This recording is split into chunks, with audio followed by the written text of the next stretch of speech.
Good morning, people. Yeah, I think I got about an hour's sleep maybe last night. Nauseous, headache all night. Almost feel like I've been that dude. What do they call them? A directed energy weapon? Nah, let's not go there. I'll go get me tinfoil. Tinfoil, will I make out of it? But, they're pestering me flat out now. They want more footage off me surveillance cameras all the time. They come here and they have a good yak with me as a PR thing to try and convince me of laws that I know aren't for real. They're legislations that we never voted on. We never went to a referendum on it. I'm sorry, but if we didn't go to a referendum on it, then it's not a law, it's a legislation. You just keep coming up with it and keep coming up with it, don't you? Like the letter I got from Guy Barnett. Yeah, I'll read that out to you, will I? Why not? Where is it?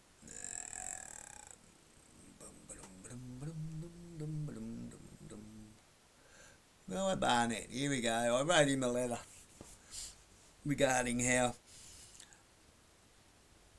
police prosecutors and lawyers are subverting the court justice system by doing plea deals in private offices. That's contempt of court and perverting the course of justice, isn't it? If we offered a deal like that or tried to make a deal like that, we would be charged for those two charges. Rules for thee and not for me, is that how it goes or what? Anyway. Dear Mr. Rogers, please see attached letter from the Honourable Guy Barnett. Honourable. You have to actually be honourable. And an honourable person would be serving the people in the way that they're supposed to, asking us how best that they can serve our needs. Not telling us how they're going to rule over us with more police power. You listen to this. Dear Mr. Rogers, thank you for forwarding me the letter that you sent to the Advocate in which you raised concerns about how offenders are dealt with in Tasmania's justice system. Our government is committed to... It's PR, political spin.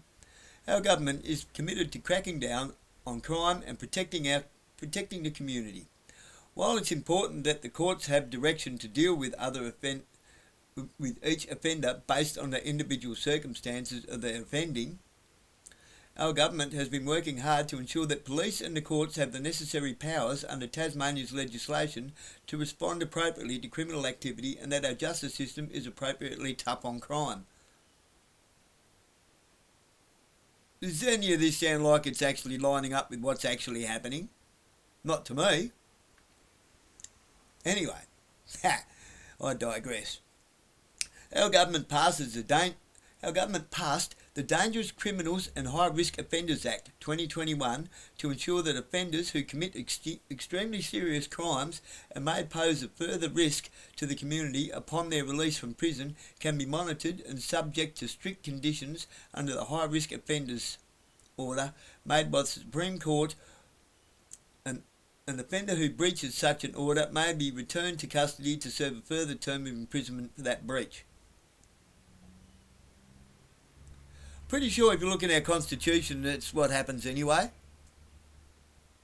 You know, that red leather-bound book that you wipe your feet all over every day. We're currently progressing a bill through Parliament that will broaden the range of offenders who can be made subject to an HRO order to include additional crimes relating to sexual offences against children. Well, that's fair enough. I mean, sexual offences against children, I think should hang on the rope. And young people, again, I think those people should hang on the end of a rope. If it's with a minor, it's not consensual. Dance on the end of a rope, you marionette. Delivering on our election commitment from last year.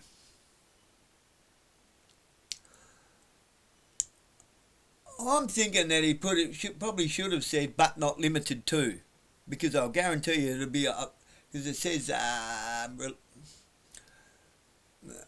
to include additional crimes relating to include. to include additional crimes. So what are the other ones included? Earlier this year, our amendments to the Police Offences Act 1935 came to effect, increasing penalties for dangerous article offences, providing police with the power, here we go, powers again.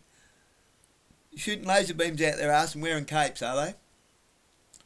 With the power to conduct electronic metal detector device searches, wanding, in certain prescribed places, and lowering the threshold that must be met for a police officer to be able to stop and search a person for a dangerous article in a public place.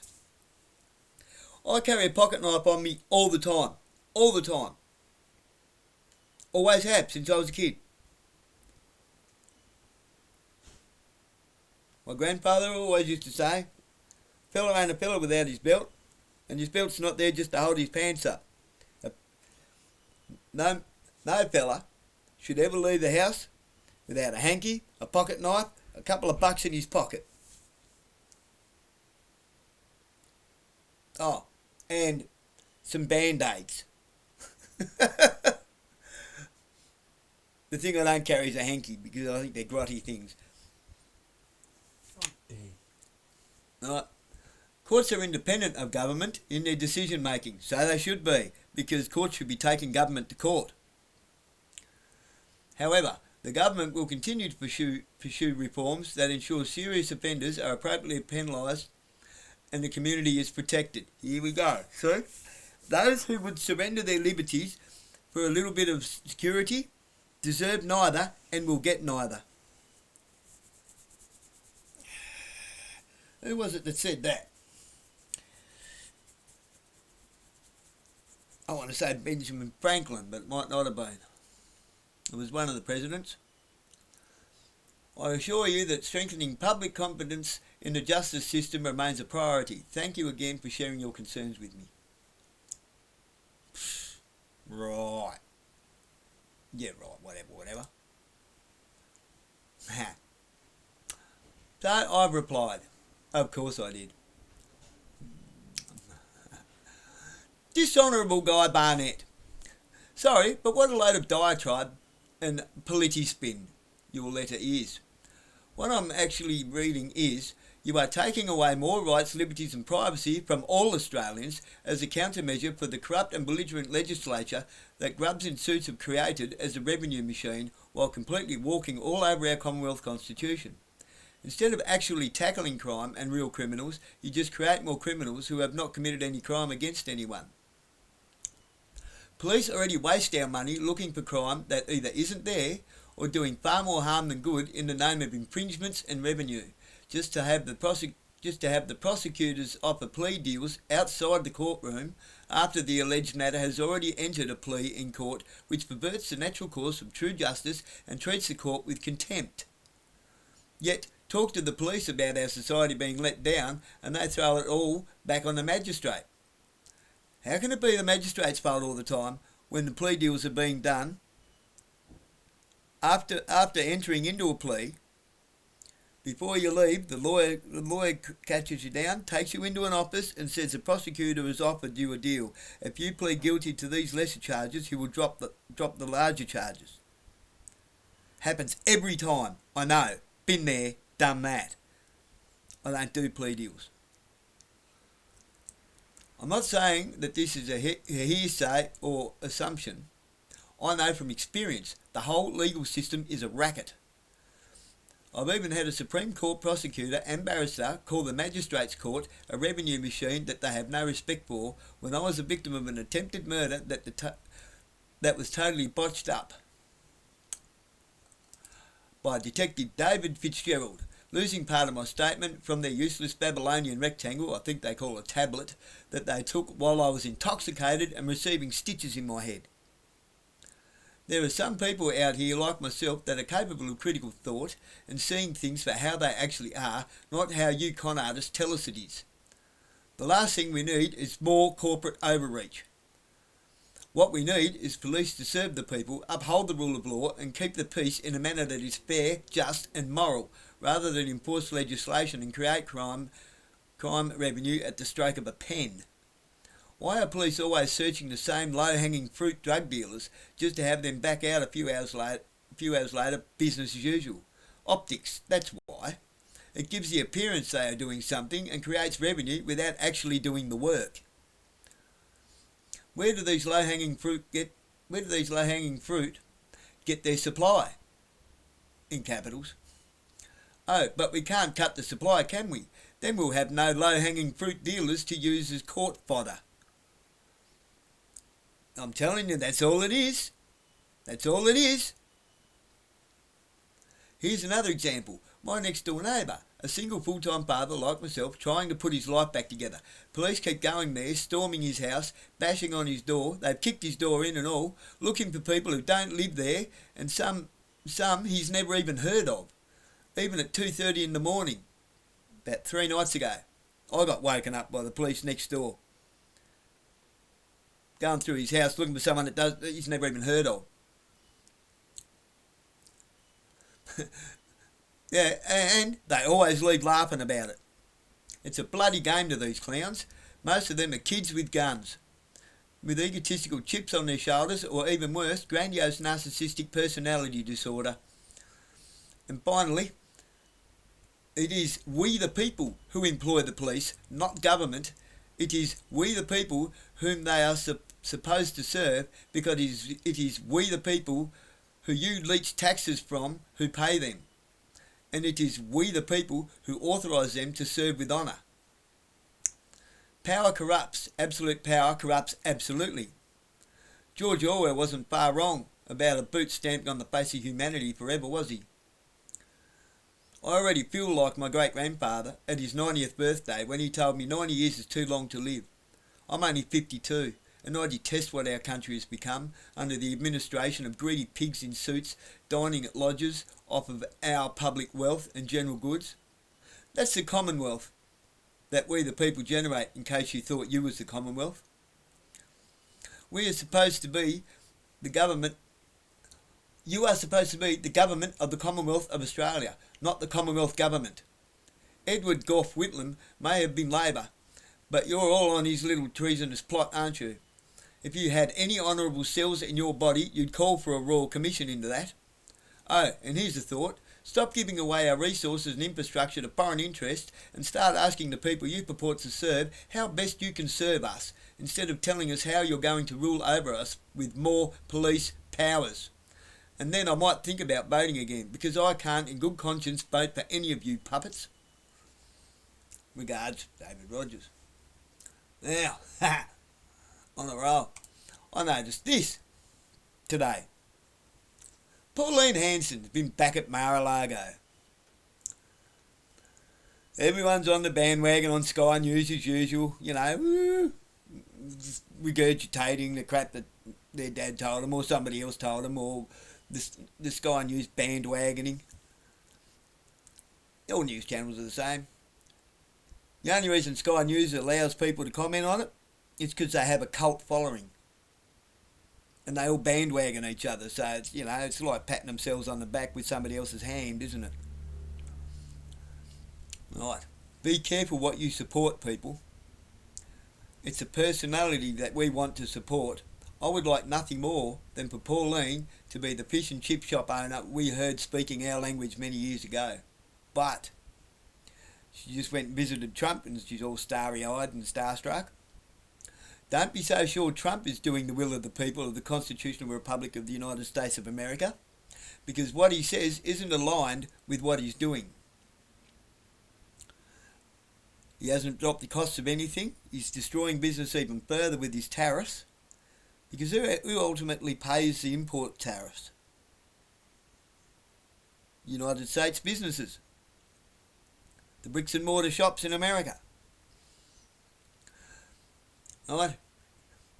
All the farmland that's been bought up with Bezos, Musk, Gates and the likes. All the technocrats, all the super nerds. What do you think they're using that for? I've been looking into it. I'll tell you what they're using that for. AI data farming centres, taking over farmland all over the United States. One data farming centre will destroy up to 6 farms. Then you got Nigel Farage in the UK is having popularity funneled in his direction through very clever social engineering, with immigration at the centre of their agenda. You think about that, right? Trump pretty much won and rose his popularity through immigration, correct? Nigel Farage is doing the same thing with a little help from Tommy Robbins, who has a pretend argument with him now and then. Alright? We've got exactly the same game being played here in Australia. We've got Scott Chattle, Shallow Chow. You can find him on YouTube. He's Australia's Tommy Robbins. You know, the underdog with an education that the average people can get behind. Like in the UK, well, they got Tommy Robbins, a Scouser with an education, the underdog everybody wants to rally for. You know, exactly the same thing going on here. All right, immigration isn't the agenda. It's the problem to keep us too busy to see the agenda. And what is the agenda? Well, look what's being built all over America. Do you think we're going to go to war with China? You're a fool. China is a prototype. Total AI control of security, police, carbon, social credit, our money, CBDCs I should say. And it can all be switched on and off with the new little patches that Bill Gates has funded. It's a little sticker you put on your hand, lasts for up to 5 years, and it drops an imprint of a QR code under your skin. It seeps into your skin. No tattoo, no nothing. You can't even see it, but it can be scanned. Why do you think the entire Western world is in lockstep, throwing their societies down the drain and ruining their economies? When the people need a hero, here you go. This is an old quote. When the people need a hero, we shall provide them with one. Albert Pike, a 33rd degree Freemason. Go figure. So just be careful, because as far as I'm concerned, Donald Trump was the hero that was provided. Nigel Farage is the hero that's being provided by Tommy Robbins. Pauline Hanson is most likely, from all that I can tell, is the hero we're being provided with through Scott Chattle.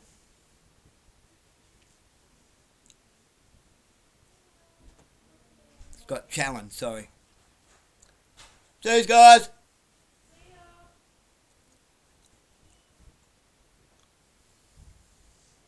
I mean, why do you think homelessness has been allowed to go retarded?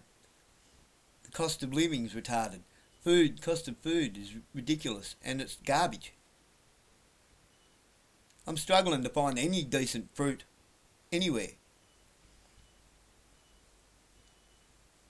Everything's just going off all the time.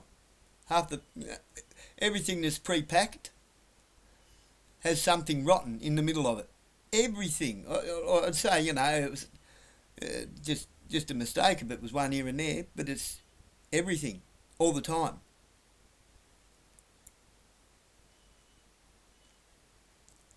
How many times does the same thing have to happen over and over and over again before it's mathematically impossible for it to be a coincidence?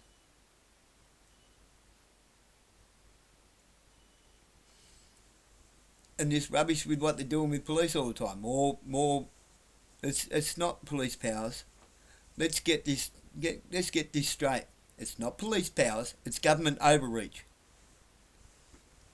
They want to micromanage our lives to the point where if you sneeze facing the wrong way, you'll lose credits out of your central banking digital currency.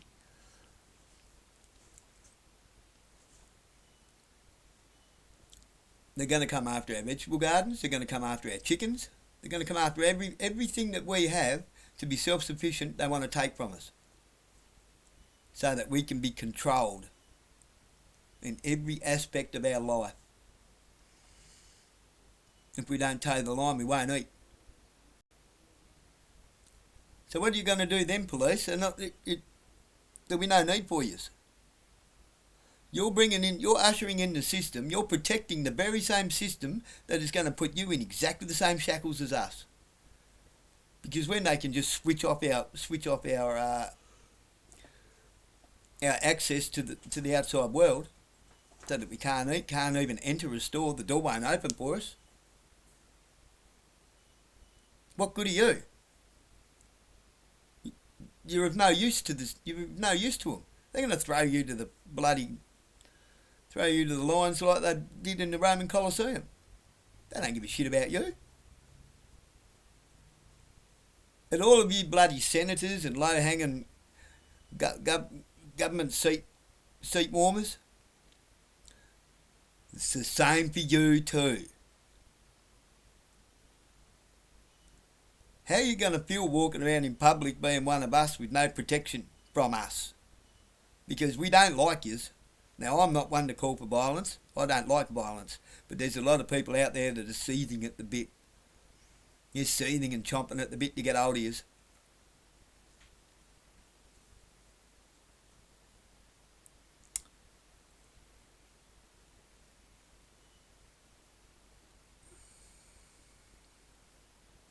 I mean, all this no-knock raid shit now, they can just come straight in your house, no warrant, no anything, just with the excuse of, we think there's somebody in this house that we're looking for. That's exactly how they used to do it in bloody Poland and Germany during World War II. Exactly, to the letter. That's Nazism. Now, I actually don't have a big issue with communism or socialism. It's never really been given a fair chance. But I've got a big problem with feudalism, a big problem with fascism, and a big problem with dictatorships. This democracy shit is what a load of rubbish. When we're getting dictated to by little minority groups, what's the definition of a democracy? It's a majority rules system where everything is voted on in a majority rules. What's good for the many is good for all. What's good for many is good for all. What's good for the majority is good for everyone.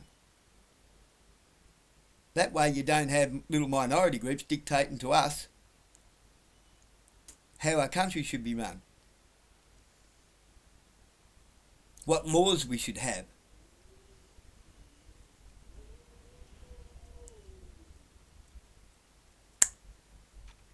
So it's all well and good while it doesn't affect you, but it will. Sooner or later, you're going to be on the same side of the road as the criminals. Sooner or later, you're going to be legislated and written into a criminal, like it or not. And you won't have to do anything. You might say no to something. You might finally grow a spine and say no. That's all it's going to take. Is that the world you want for your kids?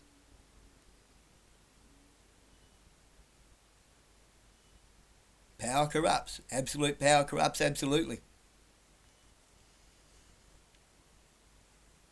We've given these grubs far too much rope. It's time they started to hang on the end of one.